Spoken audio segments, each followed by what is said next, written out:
Hello दोस्तों। आज हम एक्वारेजिया या रॉयल वाटर इसे कहते हैं, इसके बारे में डिस्कशन करेंगे। एक्वारेजिया क्या है, इसकी क्या जरूरत पड़ जाती है? एक्चुअली कुछ मेटल्स ऐसे होते हैं जैसे गोल्ड, प्लेटिनम, ये सब नॉर्मल एसिड में, कंसंट्रेटेड नॉर्मल प्योर एसिड में डिसॉल्व नहीं होते। अगर आप HCl में इसको डिसॉल्व करना चाहो, या HNO3 में डिसॉल्व करना चाहो, या H2SO4 में डिसॉल्व करना चाहो, या उससे भी जो स्ट्रॉन्गर एसिड है, जो भी स्ट्रॉन्गर एसिड है, कंसंट्रेटेड एसिड, उनमें ये सॉल्वेबल नहीं होते, ये डिसॉल्व नहीं होते। तो कैसे इनको हम, इनके सॉल्ट को या इनको कैसे डिसॉल्व किया जाए? इनको डिसॉल्व करने के लिए हमें एक्वारेजिया की रिक्वायरमेंट होती है। और एक्वारेजिया है क्या? इसका दूसरा निकनेम क्या है? Royal water. Aqua regia also known as royal water. अब फिगर में जैसे आपको दिख रहा होगा, एक्वारेजिया किसका मिक्सचर है? Concentrate HNO3, concentrate HNO3 1:3 concentrate HCl। Means इनका बाई वॉल्यूम जो है कंसंट्रेशन क्या होना चाहिए? 1 जो है वॉल्यूम, जैसे 10 ml अगर हम लेते हैं HNO3, तो 30 ml कंसंट्रेट HCl लेना होगा। और इसका फ्रेशली प्रिपेयर्ड जो मिक्सचर होगा बच्चों, इसी को हम एक्वारेजिया कहते हैं। आओ थोड़ी इनकी जानकारी करते हैं। जैसा हम लिखा हुआ है यहां पर, गोल्ड AU, गोल्ड का सिंबल क्या है? AU। आरम, platinum PT, do not react with any pure strong acid like HI, HBr, HCl, HNO3, H2SO4। Means ये मेटल्स स्ट्रॉन्ग एसिड से प्योर फॉर्म में रिएक्ट नहीं करते। इसका मतलब ये मेटल्स क्या है? नोबल मेटल हैं। ये जनरली अनरिएक्टिव मेटल हैं, आसानी से रिएक्शन नहीं करते। लेकिन इनको मुझे सॉल्वबल करना है, तो सॉल्वबल करने के लिए हमें किसकी रिक्वायरमेंट होगी? एक्वारेजिया की। किसकी जरूरत होगी बच्चों? एक्वारेजिया की। तो एक्वारेजिया क्या है बच्चों? Aqua regia is also known as royal water. Aqua regia is also known as royal water. What is ratio of concentrate HNO3 and concentrate HCl? 1:3। 1:3। 1 क्या है बेटा? HNO3। और 3 पार्ट इसका क्या है? HCl by volume. क्लियर? एक वॉल्यूम आपको HNO3 लेना है, और 3 वॉल्यूम क्या लेना है? Concentrate HCl। और फ्रेशली प्रिपेयर्ड मिक्सचर होना चाहिए। और ये हाईली कोरोसिव होगा। हाईली कोरोसिव का मतलब ये बहुत ही ज्यादा रिएक्टिव है, कोरोजन करेगा। और फ्यूमिंग लिक्विड है, मींस इसमें से गैस रिलीज होती रहेगी। क्लियर है? धुएं के साथ गैस निकलती रहेगी, जिसको कहते हैं फ्यूमिंग लिक्विड। तो क्या हम इसको कह सकते हैं? गोल्ड और प्लेटिनम, गोल्ड और प्लेटिनम को हम डिसॉल्व कर सकते हैं किसमें? रॉयल वाटर में। What is royal water? Royal water also known as aqua regia. तो अगर आपको गोल्ड या प्लेटिनम या कोई भी नोबल मेटल लाइक सिल्वर, इन सब मेटल्स को अगर आपको सॉल्वबल करना है बच्चों, तो हमें क्या रिक्वायरमेंट होगी? रॉयल वाटर की। रॉयल वाटर क्या है? एक्वारेजिया। कैसे डिफाइन किया जाए? क्लास 10th का बड़ा इंपॉर्टेंट ये क्वेश्चन होता है।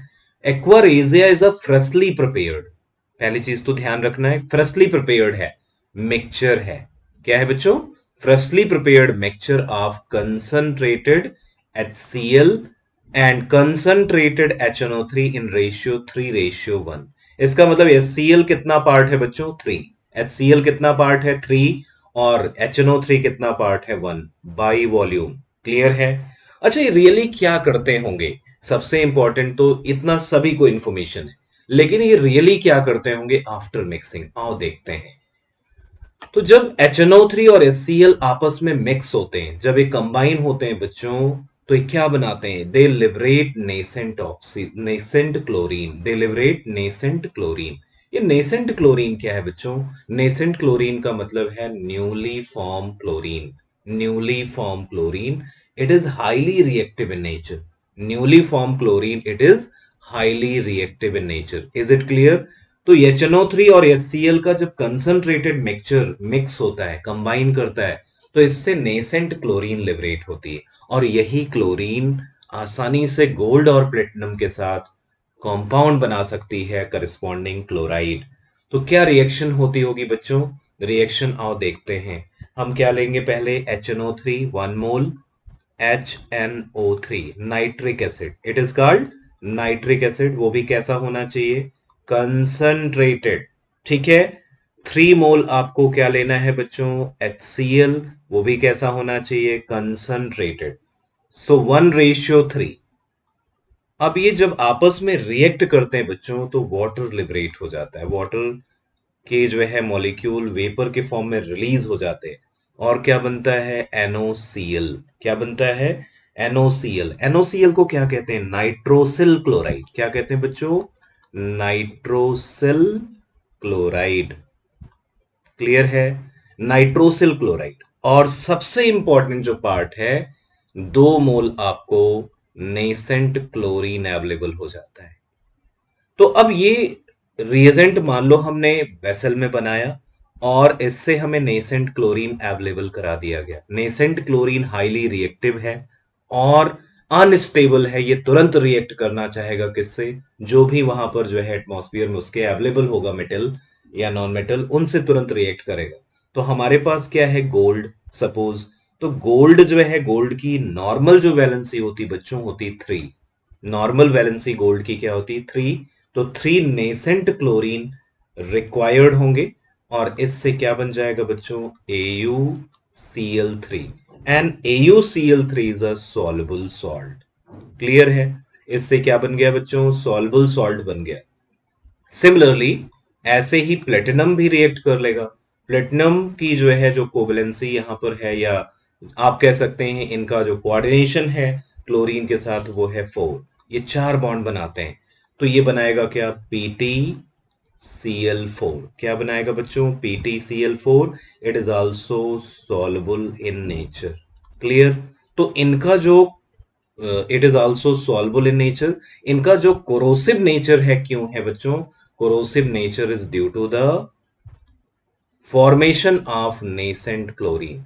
तो अगर आपसे कोई क्वेश्चन पूछता है कि एक्वारेजिया क्यों इतना हाईली रिएक्टिव है, तो उसको आप आंसर क्या देंगे, due to the production of nascent chlorine. Clear है बच्चों। अगर ये आपको इंफॉर्मेशन अच्छी लगी हो तो प्लीज लाइक कीजिए और अपने जो फ्रेंड सर्कल में इनको शेयर करिए। Thank you very much. जय भारत।